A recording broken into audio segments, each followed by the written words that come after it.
एक गांव जो कि बहुत ही ज्यादा खूबसूरत था। हर तरफ उसके हरे हरे पेड़ थे और साफ मौसम। बहुत ही ज्यादा खूबसूरत गांव था। इस गांव में लोग ताजा ताजा फल भी बेचते थे। तभी अचानक कहीं से एक बेचारा बूढ़ा आया और वो बूढ़ा आकर उस ठेले के पास रुक गया और वो कहने लगा, अरे बेटा, क्या यहाँ मुझे कोई रुकने की जगह मिल सकती है? मैं बड़ा ही परेशान हूँ। मेरे बच्चों ने मुझे घर से निकाल दिया। अगर बेटा मुझे इस गांव में कोई सहारा मिल जाए तो मुझे बहुत अच्छा लगेगा, वरना ये बूढ़ा इस बुढ़ापे में कहाँ घूमता फिरेगा।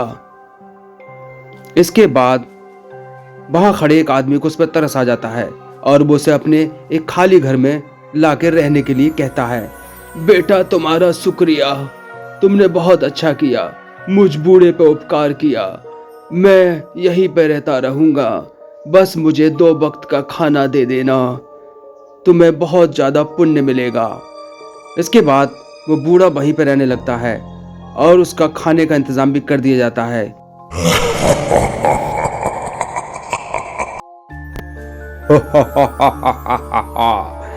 इस गांव वालों ने मुझे रहने के लिए तो जगह दे दी, ये इनके लिए बहुत ही ज्यादा हानिकारक होगा।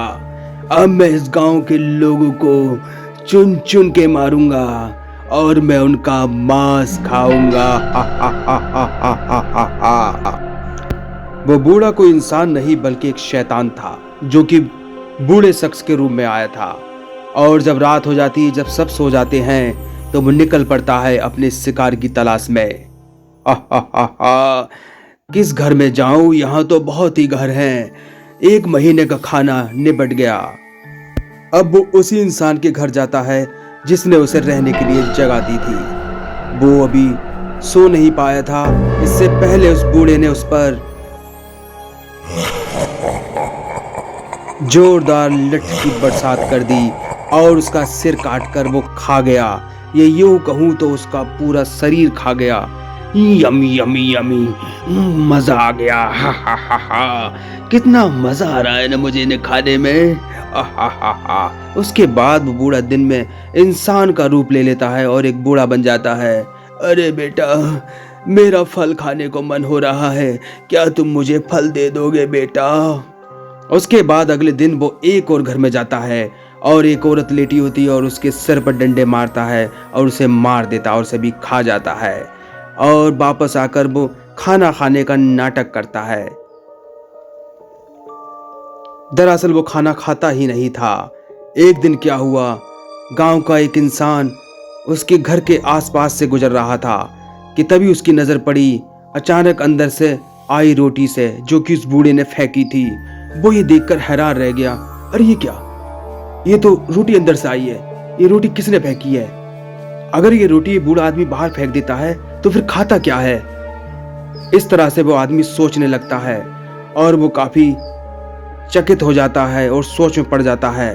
फिर वो उसके घर में आड़ से देखता है, वो देखना चाहता है।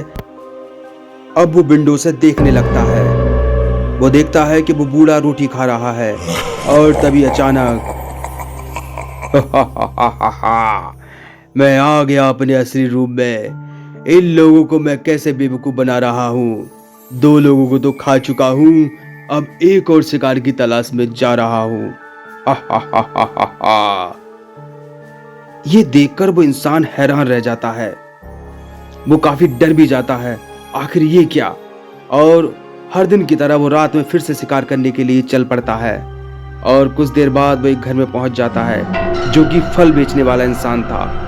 वो उठ नहीं पाया और उससे पहले कि उसने डंडों की उस पर बरसात कर दी, तभी वो इंसान भी आ जाता है जिसने उसे देखा था। अब तुम्हारा खेल खत्म हो गया बूढ़े शैतान, अब तुम यहाँ से जाना होगा, नहीं तो हम तुम्हें मार देंगे, जाओ यहाँ से। इस पर वो बूढ़ा कहने लगता है, अरे बेटा, मैंने 2 ही तो इंसान खाए हैं, अभी इसे और मुझे खाने दो ना, प्लीज मुझे इसे और खाने दो ना। इस पर वो आदमी काफी गुस्से हो जाता है, दांत किटकिटाने लगता है, लेकिन क्या कर पाता। इससे पहले वो बूढ़ा हवा में उड़ने लगता है और उड़ता हुआ चला जाता है। तुम ठीक हो, तुम ठीक हो रमेश? उठो उठो, चलो पकड़ते हैं उसे, तुम ठीक हो? लेकिन वो बूढ़ा काफी दूर जा चुका था। अब क्या करे, लेकिन उसने उस फल वाले की जान बचा ली थी। और अब इधर वो बूढ़ा हवा में उड़ता हुआ अपनी लाठी को लेकर किसी सुपरमैन की तरह जा रहा था। ये गांव न सही तो कोई और गांव मिलेगा, मैं अपना पेट भर लूंगा। हाँ।